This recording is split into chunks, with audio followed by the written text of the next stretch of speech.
Hello and welcome into the Locked On Wolves POSTCAST, part of the Locked On Podcast Network. I'm live following the Wolves' comeback win over the Golden State Warriors. Rapid reaction to the Wolves win coming up next.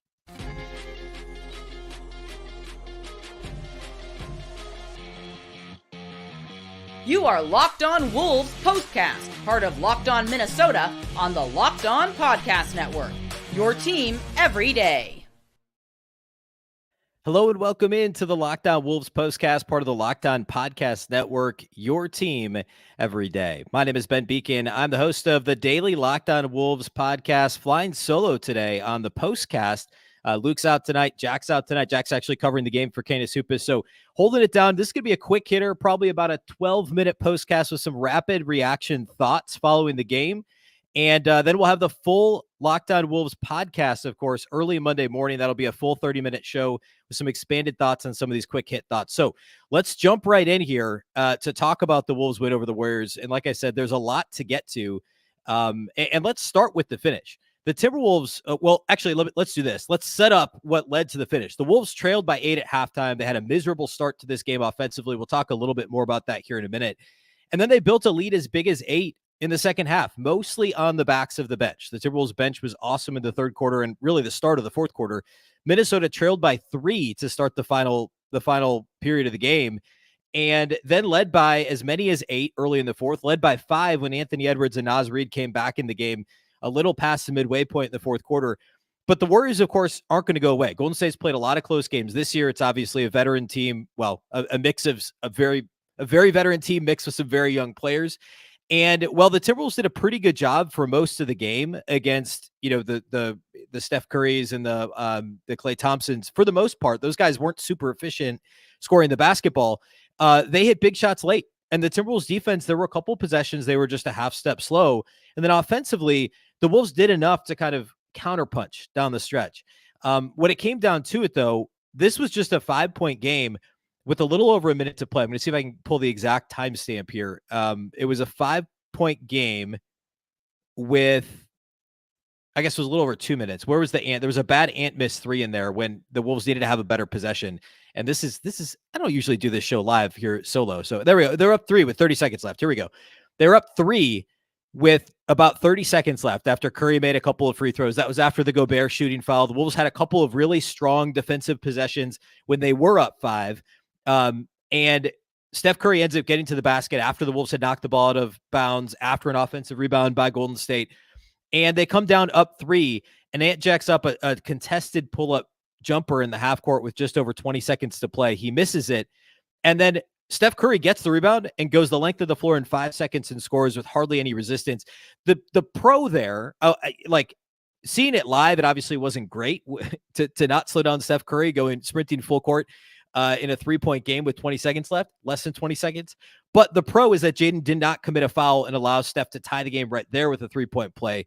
But it was still no resistance. Jaden essentially stayed on Steph's hip all the way down the court after an ill-advised Ant shot. Besides that, I actually thought the Wolves' end-of-game execution was really good. And that's obviously an area they've struggled in mightily at times this season. But besides that possession, I thought both ends of the floor, even defensively, or I should say especially defensively, in the final few minutes of this game, the Wolves were really, really good. And then it was just kind of the free throw game at that point. And of course, made the 2 big ones. And then the Warriors got a pretty good look from Klay Thompson. They ran a flare screen and the Wolves switched it. Kyle Anderson was on the shooting hand of Klay Thompson from the left wing, just above the slot. But it was a pretty good look from Klay. He just missed it wide right. And the Wolves ended up holding on to win. But I thought it was a pretty strong close for Minnesota, given everything else that had happened during the game. And given how, they trailed basically the whole game until they had this big third quarter run. Early, let's back up what some of the problems were early that led to this big deficit.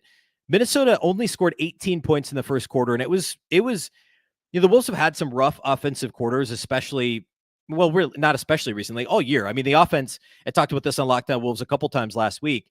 The Wolves offense since the cat injury is roughly the same as it was before the cat injury, at least in terms of results, right? They're still around middle of the pack in the league, lower middle of the pack, the 18 to 20 range league wide in terms of offensive rating post cat injury, which is where they've been all season. But this was a really rough first quarter. For whatever reason, the Wolves felt like it was necessary to try and force the ball into Rudy Gobert early in the game. And they did this a lot last year. They did it a little early this year. It was just kind of a weird, like, hey, we have this size advantage. Clearly the game plan was like, let's punish them in the paint. Let's take advantage. They don't have size, right? Like, I mean, Kuminga is the biggest guy out there most of the time for them. And I understand it in theory. But Golden State is savvy enough defensively, and they've got enough guys that can jump passing lanes, et cetera. And the Wolves were just not, I mean, they were just sloppy with the basketball early in this game. The Wolves had, I think, 8 turnovers in the first 7 or 8 minutes, finished the quarter with 9 turnovers. And for the game, they still had too many. They had 15 for the game, but 9 of the 15 were in the first quarter. They only committed 6 turnovers over the final 36 minutes of the game, which is still not great. I mean, it's okay. I guess that rate is fine. But to have 9 turnovers in the first quarter and still only trail by 9 points coming out of the first quarter was huge. A big part of that was Naz Reid. Naz was awesome early in this game. He certainly, he's what kept the Wolves in this thing early on. And that was massive.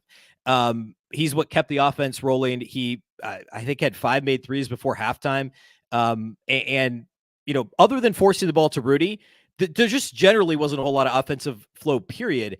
But Naz was still awesome. I want to get into some of the second half stuff here in a second. First, let's talk about our friends over at Robinhood. Did you know that even if you have a 401k for retirement, you can still have an IRA? Robinhood has the only IRA that gives you a 3% boost on every dollar you contribute when you subscribe to Robinhood Gold. But get this, now through April 30th, Robinhood is even boosting every single dollar you transfer in from other retirement accounts with a 3% match. That's right, no cap on the 3% match. Robinhood Gold gets you the most for your retirement, thanks to their IRA with a 3% match. This offer is good through April 30th. Get started at Robinhood.com/boost. Subscription fees apply. And now for some legal info. Claim as of Q1 2024, validated by Radius Global Market Research. Investing involves risk, including loss. Limitations apply to IRAs and 401ks. 3% match requires Robinhood Gold for 1 year from the date of first 3% match. Must keep Robinhood IRA for 5 years. The 3% matching on transfers is subject to specific terms and conditions. Robinhood IRA available to U.S. customers in good standing. Robinhood Financial LLC, member SIPC, is a registered broker-dealer. All right, let's talk about the second half when things got good for Minnesota. This is really third quarter into the early fourth quarter. The Wolves were down at halftime by 8, and the start of the third quarter, really that's when things started to flip, but when things really started to take off for Minnesota was the start of the fourth quarter down 3 with no Anthony Edwards and no Naz Reid on the floor for Minnesota. And I thought it was a gutsy call by Chris Finch to, I know Ant doesn't ever play at the start of the fourth. That's his rest period, right? They try and get him 5 to 7 minutes of rest to start the fourth quarter because he plays all the first quarter. He plays all the third quarter. That's the substitution pattern that Finch does. But to also not have Naz out there, I was a little worried about that, to be honest, in a game where the Wolves had struggled to score, period. And I know Naz didn't have a massive third quarter, but he was the offense in the first half of this game and had a big second quarter, I guess. Big is relatively speaking. But I was worried about it. But instead, the Timberwolves got great ball movement early in the fourth quarter of this game. And it was a lot of Nickeil Alexander-Walker. It was a lot of Monte Morris on both ends of the floor. Monte was awesome on both ends.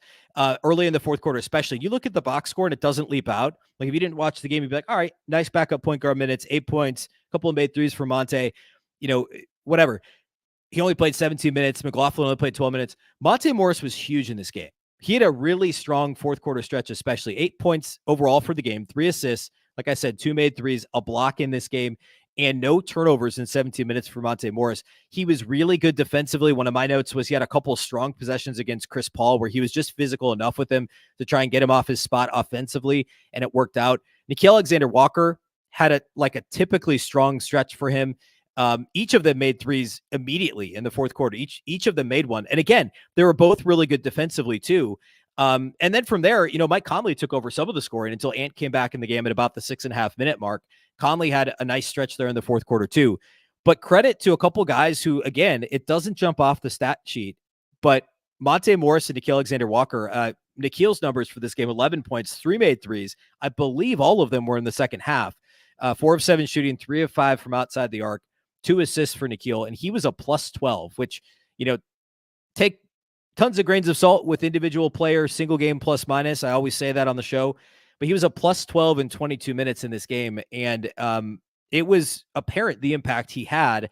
And also just like some of those lineups where Kyle Anderson is effectively running the offense and Mike Conley and Alexander Walker, and in some cases, Monte Morris, and in some cases recently, Jordan McLaughlin have been asked to just kind of shoot, and Slow-Mo kind of hangs out in the middle and just kind of picks guys off, like finds guys to pass to on the perimeter. When the Wolves are shooting the three as well as they have recently, that's going to work. And by the way, the Wolves shot over 50% from three in this game. They were 21 of 40. You should win a lot of games when you make 21 threes, you're 52.5% from three. But the Wolves only won this one by 4. I want to talk about a couple of other categories the Wolves didn't do great, and we'll get to that here next, and that's how we'll close the postcast today. Let's talk about our friends over at PrizePicks. PrizePicks is America's #1 fantasy sports app with over 3 million members. They are the easiest and most exciting way to play DFS. It's just you against the numbers. You pick more than or less than on 2 to 6 player stat projections and watch your winnings roll in. It's demon time at PrizePicks. You can now win up to 100 times your money with as little as 4 correct picks. You can turn $10 into $1,000. Demons and Goblins are the newest and most exciting way to play at PrizePicks. Squares marked with red demons or green goblins get you different payouts. You can now win up to 100 times your money with as little as 4 correct picks. Go to prizepicks.com/LockedOnNBA and use the code LockedOnNBA for a first deposit match up to $100. Again, prizepicks.com/LockedOnNBA, code Locked On NBA for a first deposit match up to $100. PrizePicks, pick more, pick less. It's that easy.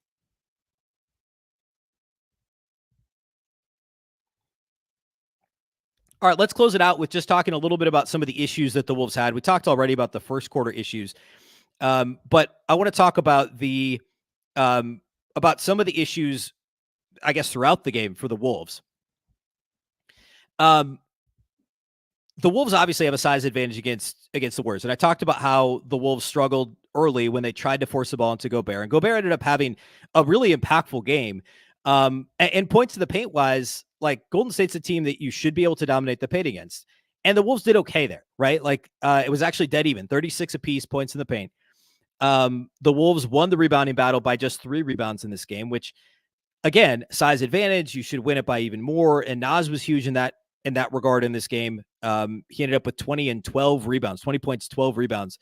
So yeah, the Wolves bigs ended up having nice stat lines, but early on the defense was fine, but the Wolves didn't do much offensively in the paint because they were so worried about forcing the ball into Rudy. And credit Golden State for the way that they defended Anthony Edwards too, by the way, with the way they loaded up on Ant. And Ant had a couple of really impressive possessions where there was one that he hit, I think it was McDaniels for a left corner 3. It was McDaniels in the first half, second quarter.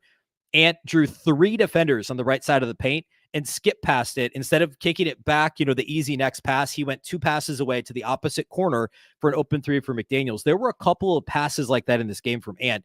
And he had 8 assists to 2 turnovers. So that was really a positive thing.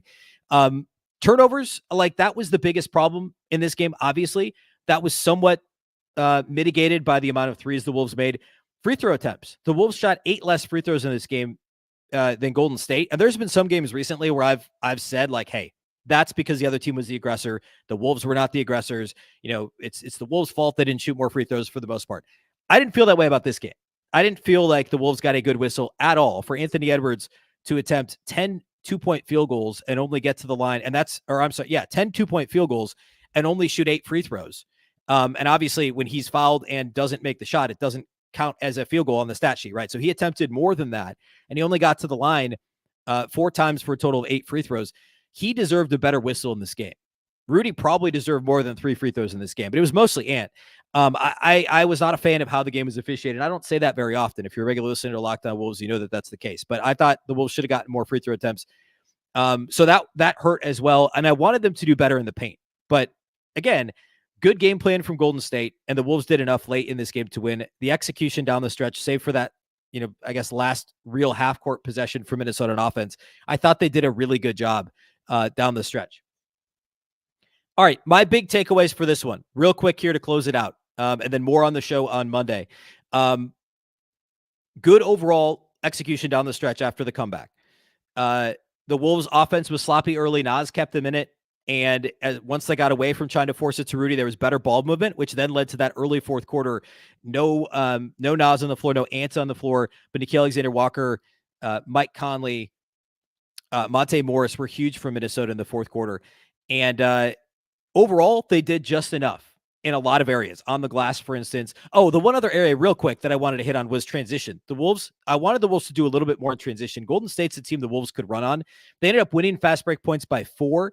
But something I've talked about recently a lot on Locked On Wolves on the Daily Show is that the Wolves need to run more. They're the league's best, most efficient transition team, but they run the second least. Last I looked, they were 29th in overall pace, according to Cleaning the Glass, but they were first in efficiency in fast break.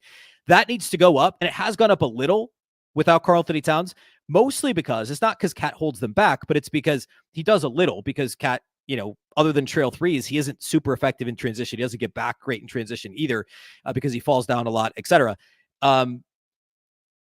But the Wolves just need to play higher variance basketball overall. They need to get more offensive possessions. Now, in this game, they were good enough in the half court, save for that ugly first quarter, that didn't matter as much. But for them to take opportunities against teams they can run against, even though the Wolves for the season are a slower paced team, they can play fast. They have the personnel to play fast. Depending on opponent, I think they need to take advantage of that. All right. That's all I have for the postcast. I'm going to do a full show, which will be longer than this one, on Monday. I'm going to expand on a few of these topics, especially the transition stuff a little bit more. So if you're not a regular listener to Locked On Wolves, you'll be able to hear this audio over there. You always can catch the Locked On Wolves postcast audio on the Locked On Wolves audio feed after you see it on YouTube. But we have a daily Monday through Friday show over at Locked On Wolves that I host. I will have a show early Monday. It'll be the post-game pod. We'll talk all about this game, and then daily throughout the week. The Wolves only have a couple games this week, so lots of bigger picture topics. We'll talk a lot more about Wolves offense and defense post-Cat injury, so lots to get to. The next postcast will be after the next Wolves game, of course, which is, I'm going to pull it up real quick because I'm blanking on what it actually is. It is on Wednesday against the Pistons. Is that right? Wednesday. Yeah, Wednesday against the Pistons at home as the Wolves close out the homestand. So we will have a live postcast on Locked On Sports Minnesota on YouTube, as we always do. And again, subscribe to Locked On Wolves wherever you like to listen to podcasts. That's all I have for you here on the postcast. A big thank you for tuning in live on YouTube or for listening after the fact, and we'll catch you next time.